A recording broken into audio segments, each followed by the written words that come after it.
Hi, I'm Movie Man. I'm an octopus who reviews movies, and today's review is going to be on. So, dream scenario. I went to see this movie 2 days ago now in Mahon Point. Um, and well, what did I think of it? Overall, I thought this was pretty good. Um, to start things off, the cinematography in it is pretty good. I think now, to be honest, this is a film which is distributed by A24, and you can definitely tell that it is because it's shot in that typical kind of A24 style. You may know what I'm talking about there, like their usual camera quality. Now, as for the editing in the movie, now,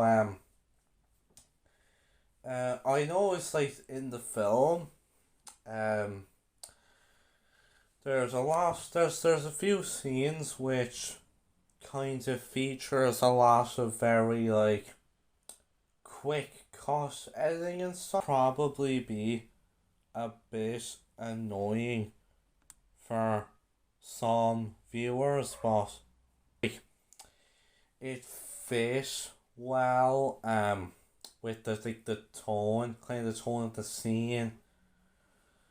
I kind of added a bit to like the emotions of kind of what was going on in the scenes and stuff. Um, so for me, I thought the editing was pretty good. Then we have the pace in the movie. Now, this is a film which isn't really too short, but isn't really that long. It's an hour and 42 minutes. And I think the movie pretty much, it kind of does, feel like it's runtime. But I thought it went at like a good enough pace. I didn't think it was rushing too much. I didn't think it was dragging too much either. I thought like the pacing itself was very like the way it kind of moves about the plot. It was done even enough, so the pace in the film was overall pretty good. Then we have the sounds and music in the film. Now I think like the sounds and music in the movie was not that bad. I mean, like there was I also like with a lot of the tracks. They kind of felt a bit different from one another in certain areas, but I thought they kind of matched with their scenes overall pretty well. Scoring the movie overall was it was pretty good, not amazing or anything, but it was solid enough. Then we have the characters. So the one main character who we follow in this movie is Paul Matthews. Paul was a very good main character. I thought he carried the movie very well. He was a very compelling character and great to follow. I liked his because people start dreaming about him and stuff, and he's kind of shocked by the fact that for some reason everyone's dreaming about him, but he doesn't mind it too much. But then when as the film goes on and we see that like some of these dreams start to become, let's just say, a bit more bizarre. Like when he starts getting involved in them and stuff, his life kind of starts to take a turn for the worse, and yeah, I think he's very sympathetic. He's very sympathetic in that aspect because you can kind of feel, the pain that he's going through and stuff. And while there are some things he does in the film which are a little far fetched, but nonetheless, he overall he was a very good main character who carried the movie, and he was very sympathetic. I thought you rooted for him pretty well. And as always, Nicolas Cage is great in the performance. He definitely he is insane in scenes, but he's not like fully insane. He makes Paul feel believable, and he's definitely very entertaining in this role. So overall, I thought he was a very good main character. Now, outside of Paul, we also have his family, his wife, and his two daughters. I thought they were okay characters. Some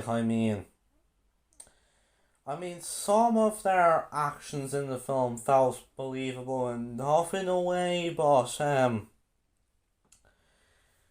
towards the third act, they kind of become a bit unlikable, and you do understand why, but it just kind of makes you feel like a bit bad for Paul and everything, but nonetheless, they weren't terrible characters. They were alright. I thought the actresses did good enough jobs. I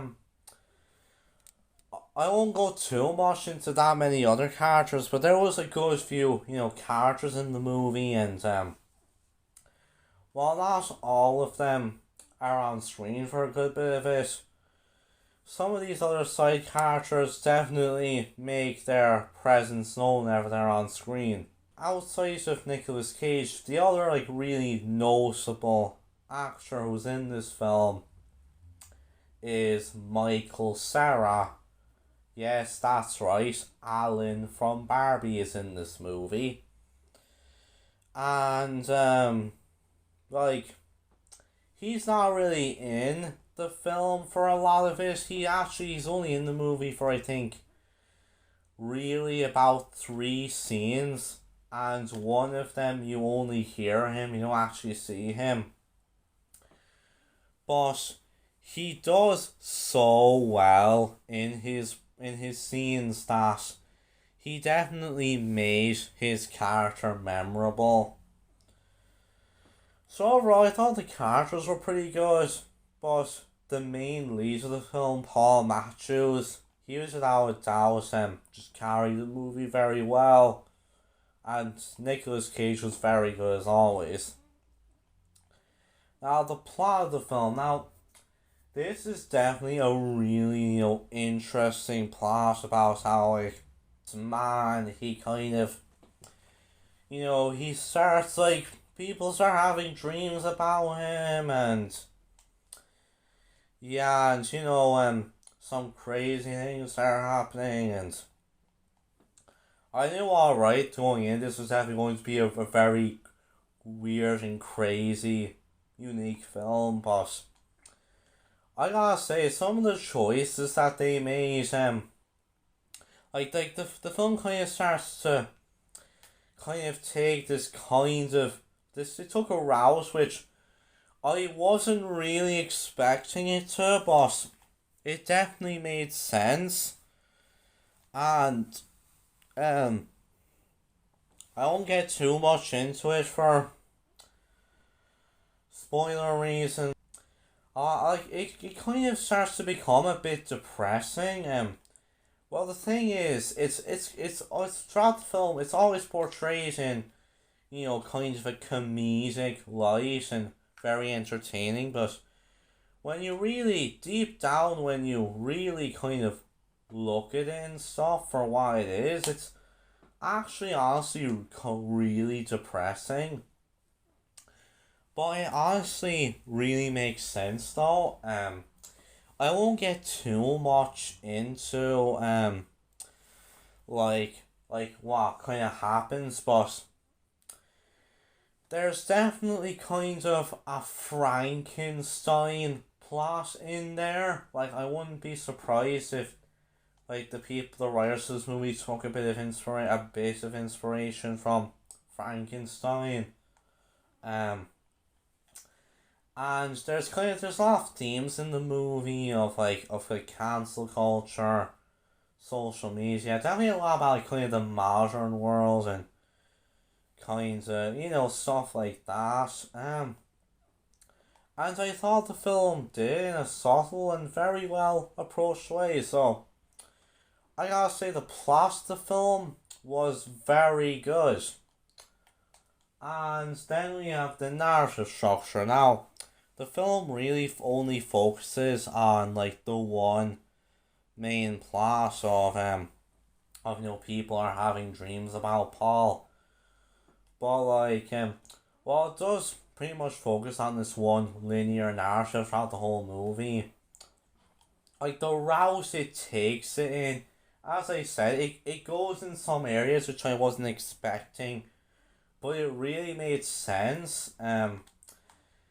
Again, deep down it was kind of depressing when you thought about it, but I didn't mind the fact the film kind of did an entertaining thing with it, because it could be a little satirical, especially in some areas, but yeah, I liked what the film did with its plot, and how it all came about. Like I thought the narrative was pretty good. So overall, Dream Scenario was a pretty good movie. It had a very good plot, which it executed very well. There was some very good themes in the movie which were handled very well, and I thought like Nick Cage was very good in the film. Definitely led it very well. I wouldn't call this a great film. This isn't one of my favorites from A24, but I still liked it overall, and I'd say if you're a fan of A24, a fan of Nicolas Cage, you want to watch something kind of a bit unique and kind of weird, I would say this film is definitely worth a watch. So with that, I'm going to give Dream Scenario a 7 out of 10. So that'll see you guys next time, and bye.